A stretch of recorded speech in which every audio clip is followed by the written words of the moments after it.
Once again, welcome all of you. Today we continue the previous point of syntax. आइए वापस से सभी को स्वागत है और मैं स्टार्ट कर रहा हूँ उस पॉइंट को कंटिन्यू कर रहा हूँ जो हम लोग पिछले क्लास में पढ़े थे. That means सिंटैक्स का जो पॉइंट था उसको मैं कंटिन्यू कर रहा हूँ. बने रहिए वीडियो के साथ और देखिए कि किस प्रकार के प्रश्नों से मुलाकात में करवाता हूँ और साथ में आपको ये बात भी बताएंगे कि किस प्रकार के प्रश्न ज्यादा एग्जाम में पूछे जा रहे हैं. तो आइए बिना हम लेट किए without getting late we start and continue the point. सब लोग चलिए आइए फिर से एक बार हम लोग इसका चर्चा करेंगे. आज हम बात कर रहे हैं मोर देन वन के बारे में. पिछले क्लास में जो हम लोग बात किए थे मेनी, मच और साथ में मेनी एन के बारे में. मेनी के बाद हमेशा क्या आएगा? Plural countable noun, then after plural verb. Much के बाद हमेशा क्या आएगा? सिंगुलर काउंटेबल नाउन नहीं बल्कि uncountable noun and then after singular verb. Many an के बाद क्या आएगा? सिंगुलर काउंटेबल नाउन, इसके बाद सिंगुलर वर्ब. हम आज बात करेंगे मोर देन वन के बारे में. मोर देन वन क्या कह रहा है समझने की कोशिश करेंगे. More than one will take singular countable noun, अर्थात मोर देन वन क्या लेगा? सिंगुलर काउंटेबल नाउन लेगा और अपने साथ जो वर्ब लेगा वो कौन सा वर्ब लेगा? लेकिन एक टर्म लिखा गया है इन कंटिन्यू फॉर्म. कब लेगा यह? जब वो कंटिन्यू फॉर्म में रहेगा तब. Then after we talk more than one will take plural countable noun and plural verb in discontinued form.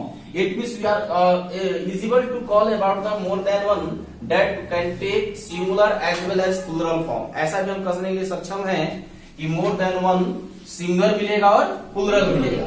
अब इसमें डिस्कस करेंगे कि कंटिन्यू फॉर्म किसको पढ़ा जाता है. ध्यान देंगे कंटिन्यू फॉर्म का मतलब ये होगा कि मोर होगा, मोर के बाद आपको देन होगा और देन के बाद क्या होगा? वन होगा. मोर होगा, मोर के बाद देन होगा, देन के बाद क्या होगा? बोलिए सब लोग कम से कम. मोर के बाद क्या होगा?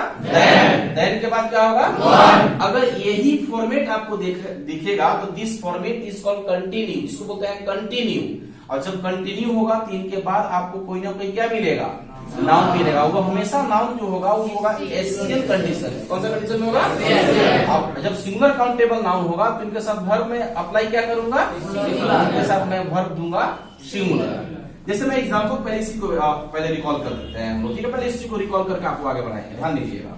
अगर मैं एग्जाम्पल की बात कर दूं तो ऐसा कर सकता हूं कि मोर than one boys is playing cricket. Playing cricket. क्या यह सेंटेंस सही है?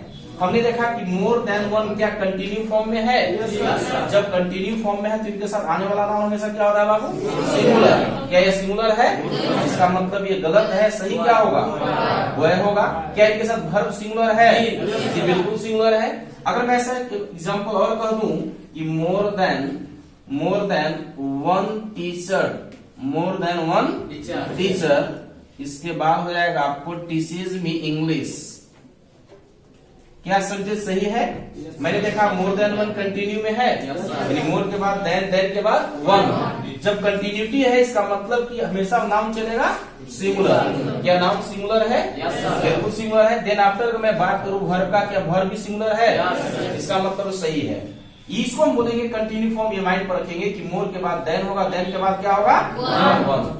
अब बात किया है कि अगर मोर देन वन डिसकंटिन्यू में हो, जैसे कि मैं ऐसा कर लूं तो मोर देन वन ये कह रहा है कि डिसकंटिन्यू में हो. क्या हो? डिसकंटिन्यू फॉर्म में हो तो ये अपने साथ जितने भी नाउन देंगे वह नाउन कौन सा फॉर्म में आएगा बाबू? यह प्लुरल आएगा. दैट मीन्स हम कह सकते हैं कि पीसीएन फॉर्म में होगा, प्लुरल काउंटेबल नाउन फॉर्म में होगा. और जब प्लुरल काउंटेबल नाउन के रूप में होगा तो इनके साथ वर्ब क्या रहेगा? आप इसको ऐसे मेंटेन करिएगा कि अगर नाउन सिंगुलर तो वर्ब सिंगुलर, यदि नाउन प्लुरल तो वर्ब. अब बात होगा कि ये डिसकंटिन्यू होगा कैसे. जरा ध्यान देते हैं. डिसकंटिन्यू का मैं फॉर्मेट दिखा रहा हूं. अगर मैं ऐसा कह दूं कि मोर देन 5, क्या डिसकंटिन्यू कहलाएगा? देखिएगा हमने क्या कहा? कंटिन्यू फॉर्म को मैंने कहा कि मोर होगा, मोर के बाद देन होगा, देन के बाद क्या होगा? वन होगा. लेकिन यहाँ क्या देख रहे हैं हम लोग कि मोर है, मोर के बाद देन है, देन के बाद क्या है? क्या यह कंटिन्यूटी टूटा नहीं? यहाँ किसके साथ कंटिन्यूटी था? वन के साथ. लेकिन यहाँ किसके साथ हो गया? इसका मतलब ये कंटिन्यूटी टूट गया. डिसकंटिन्यू कहेंगे हम लोग. जैसे और एग्जाम्पल मैं देता हूँ. अगर ऐसा कह दें कि मोर बॉयज देन वन, ये कंटिन्यू की डिसकंटिन्यू? डिसकंटिन्यू कैसे पता चल रहा है कि मोर है, मोर के बाद बॉयज है. हमने कंटिन्यू बताया कि मोर के बाद देन होगा, और यहाँ मोर के बाद क्या है, इसका मतलब डिसकंटिन्यू। एक आप ध्यान देंगे, एक एरर यहाँ से मैं दिखाता हूँ, एक एरर आपको यहीं से आएगा, पहले आप समझने की कोशिश करिएगा। क्या ऐसा डिसकंटिन्यू मैं कर सकता हूँ क्या कि मोर, मान लीजिए कि मोर टीचर देन वन, ऐसा मैं प्रयोग कर सकता हूँ?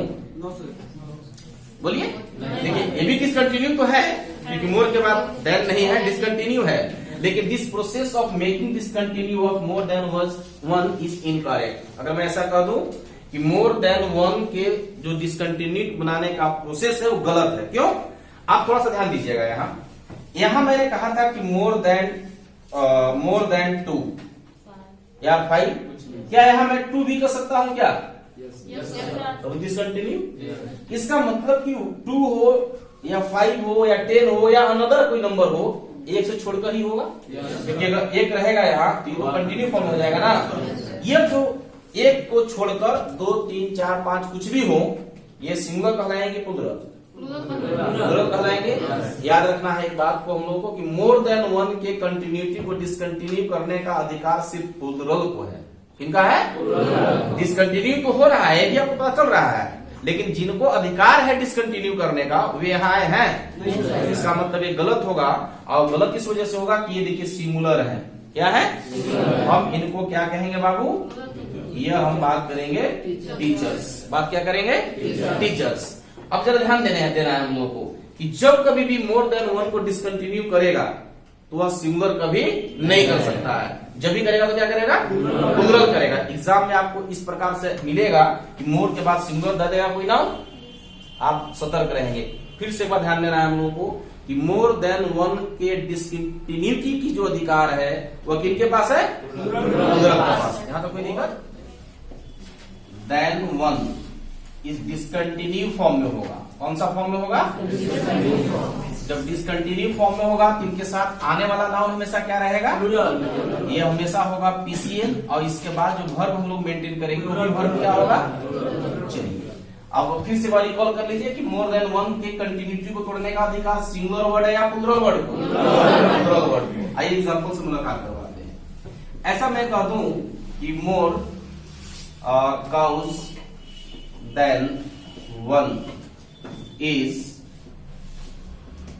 grazing in the field, क्या चलेगा यार? मैंने देखा कि मोर देन वन के कंटिन्यूटी को कंटिन्यूटी में या डिसकंटिन्यूटी में? डिसकंटिन्यूटी करने का अधिकार यहाँ कौन लिया है? काउस। क्या प्लुरल है? बिल्कुल सही है। वर्ब क्या होना चाहिए? यानी प्लुरल, दैट मीन्स। अगर ऐसा मैं कह दूं कि more than 10 students have got jobs in SSC GD, यदि मैं ऐसा कर लूं तो दिस सेंटेंस इज राइट और रॉन्ग? हमने देखा मोर देन कंटिन्यूटी में, डिसकंटिन्यूटी में? डिसकंटिन्यूटी में कौन किया है?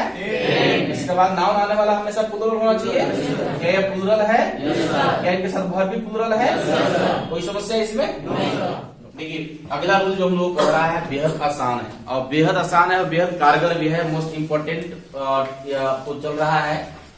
हम अगर बात कर ले तो लिखा हुआ है कि इफ 2 डिफरेंट सब्जेक्ट्स, यदि 2 अलग अलग सब्जेक्ट्स का प्रयोग किया जाता हो ज्वाइनिंग विथ किससे? And not. किससे बात कर रहा है? या फिर क्या कर रहा है? नॉट डॉट डॉट बट से। यदि 2 अलग अलग सब्जेक्ट का प्रयोग हम ज्वाइनिंग करके करें, वो दोनों सब्जेक्ट जुड़े रहे या तो एंड नोट से या किससे जुड़े रहेंगे? Not dot dot dot but से। तो लिखा है कि verb will be used according to the subject that is not affected by not. Verb उस सब्जेक्ट के अनुसार प्रयोग करेंगे जो नोट से अफेक्टेड मतलब प्रभावित नोट से हो या ना हो? न हो। Correct, not affected by note, जो नोट से प्रभावित न हो। सबसे पहले ये जानने की कोशिश करेंगे कि एंड नोट या note dot dot dot but का 2 सब्जेक्ट जोड़ने का अधिकार है तो किस प्रकार से जोड़ेगा, तब हम बात करेंगे। ध्यान दीजिएगा, ये देखिए एंड नॉट ये 2 सब्जेक्ट को ऐड करेगा। एक सब्जेक्ट आपका इधर होगा और एक सब्जेक्ट आपका इधर होगा। अगर मैं इसको S1 कह दूं तो इसको क्या कर सकते हैं? कोई दिक्कत यहाँ तक? मैं दूसरी तरफ कह रहा हूं कि not dot dot dot but, इसके बाद आपको ध्यान देंगे, ये आपको जोड़ेगा एक सब्जेक्ट यहाँ, एक सब्जेक्ट को जोड़ेगा यहाँ। यदि मैं इसको फिर से बार अगर S1 का नाम रख लूं तो इसको क्या रख सकते हैं, S2 की बात करेंगे। यहाँ कहा है, देखिए इसको अगर मैं डायरेक्ट कहता कि सब्जेक्ट फर्स्ट या सब्जेक्ट सेकेंड तो दो रूल बन जाएगा, और जो मैं कॉन्सेप्ट लिखवाया हूं दोनों रूल एक ही में इन्वॉल्व हो जाएगा। ठीक है, ये कह रहा है कि वर्ब उस सब्जेक्ट के अनुसार करेंगे जो नोट से प्रभावित नहीं हो। तो नोट से प्रभावित होने का सेंस क्या होता है, हम किसको कहेंगे प्रभावित होना, इसमें एग्जाम्पल समझने की कोशिश करिए। किसी एक गांव में ये सब घर है, आसपास का घर है, बाई दी वे भगवान न करे ऐसा, लेकिन इस घर में आग लग गया। क्या लग गया, तो प्रभावित कौन होगा, ध्यान देंगे। अगर मैं इसको ABCD घर का नाम दे दूं, ये घर सुमारी काटते रहे ABCD नाम से, अगर मैं इसकी नाम दे दूं तो D में आग लगा तो प्रभावित कौन होगा, इधर C वाला होगा और ये इधर प्रभावित कौन नहीं होगा, A वाला प्रभावित नहीं होगा, B वाला प्रभावित नहीं होगा। मैंने कहा है कि उस सब्जेक्ट के अनुसार वर्ब का प्रयोग करेंगे जो नोट से प्रभावित, तो प्रभावित वह नहीं होता है जो बगल में नहीं होता है। बगल में तो प्रभावित नहीं हो जाएगा, प्रभावित कौन नहीं होगा, जो बगल में नहीं होगा। अब जरा ध्यान देना है हम लोग इस बात को, थोड़ा सा ध्यान दीजिएगा। यहां भी मैंने बात किया है कि वर्ब हम उस सब्जेक्ट के अनुसार लगाएंगे जो नोट से प्रभावित नहीं होगा। अब जरा बताएंगे कि इसमें एक तो देखिए नोट है यहाँ, इसमें प्रभावित कौन सा सब्जेक्ट है कौन सा नहीं है, देखिए S2 प्रभावित है, S2 प्रभावित है। इसका मतलब इसमें वर्ब का जो प्रयोग करेंगे वो वर्ब हम किसके अनुसार, अकॉर्डिंग टू। SC का मतलब अकाउंट नंबर मैं नहीं कर रहा हूँ, SC का मतलब अकॉर्डिंग टू किसके अनुसार बाबू, ये सब्जेक्ट 1 के अनुसार। क्यों, क्योंकि ये प्रभावित नोट से नहीं है। अब इसकी अगर मैं बात करूं तो इस नोट से प्रभावित कौन है, सब्जेक्ट 1। इधर तो कुछ है नहीं, यहाँ सब्जेक्ट 1 प्रभावित है। हमको कौन किसके अनुसार वर्ब चलाना है, जो नोट से प्रभावित, नोट से प्रभावित यहाँ कौन नहीं है। इसका मतलब ऐसा कर सकता हूँ कि मैं verb according to subject number 2। कोई दिक्कत है, अगर मैं चाहता तो इसको अलग अलग दो रूल भी बनाता, लेकिन आपको ज्यादा वर्डन होगा। आप ये कॉन्सेप्ट से आप दोनों के एक ही मेंटेन कर लीजिएगा। ठीक है, चलिए मैं एग्जांपल भी दिखा देता हूं। अगर ऐसा कर दें you and not I, you and not I dot dot dot going to cinema. बताइए अगर मैं ऐसा कर दूं कि R या M, ठीक है, तो बताइए वर्ब कौन लेगा भाई, यहाँ नोट से प्रभावित है आई, वर्ब किसका लेने का अधिकार है, यू का। यू के साथ M या R, तो यहाँ दिक्कत। यदि मैं ऐसा कह दूं कि Shyam and not his friends want to help the poor. चलिए चलेगा यार, बोलिए। हमने देखा कि एक तरफ है श्याम, एक तरफ है आपका हिज फ्रेंड्स। नोट से प्रभावित कौन होगा, वर्ब तो लेगा नहीं, वर्ब कौन लेगा बाबू, श्याम। श्याम आपको सिंगल या प्लूरल, सिंगल तो यहाँ वांट लेगा कि वांट्स, क्या लेगा, यहाँ तक कोई दिक्कत है। नेक्स्ट अगर मैं बात कर लूं कि not Meera but her friends dot dot dot invited for this party. अगर मैं यहाँ बात कर लूं वॉज या बात कर लूं वर, बताइए दोनों में कौन सिलेक्ट कर लूं। हमने देखा कि नोट से प्रभावित कौन है बाबू, मीरा। कौन प्रभावित नहीं है, हर फ्रेंड्स। सिंगल ठीक रहेंगे प्लूरल, जब सिंगुलर जब प्लूरल तो इसमें वॉज या वर, इसका मतलब यहाँ लगाना क्या होगा, एक एग्जाम्पल यहाँ देख लेते हैं। अगर मैं ऐसा कह दूं कि not this copy but those pens dot dot dot are dot dot dot very costly. यहाँ मैं अगर सिलेक्ट करूं इज या फिर आर, बताइए क्या होगा, एक तरफ है आपका कौन, दिस कॉपी, अगला बार क्या है, तो नोट से प्रभावित कौन नहीं है, दोज पेन्स सिंगुलर दिख रहे हैं कि प्लूरल, जब प्लूरल तो यहाँ इज किया। एक बार फिर से 1 second get review of this point, एक बार फिर से ले लीजिए आप। दो सब्जेक्ट किससे जुड़े रहेंगे बाबू? प्यार से बोलिए।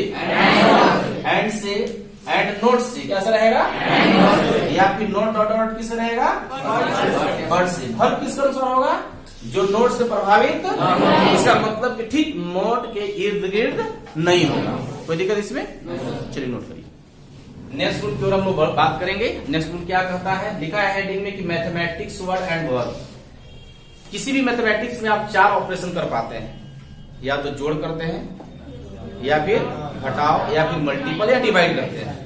इनके जो मैथमेटिक्स ऑपरेशन होते हैं, इनके साथ अगर मैं वर्ब की बात करूं तो ध्यान देंगे लिखा हुआ है कि mathematics word will take verb in singular and, that means ऐसा कर सकते हैं कि मैथमेटिकल जितने भी हमारा टर्म आता है, मैथमेटिक्स वर्ड के साथ हम वर्ब का जो प्रयोग करेंगे वो वर्ब सिंगुलर भी हो सकता है और ये वर्ब आपका प्लूरल भी हो सकता है। एग्जाम्पल थोड़ा सा मुलाकात करवा रहे हैं आपको। यदि मैं ऐसा कह दूं 5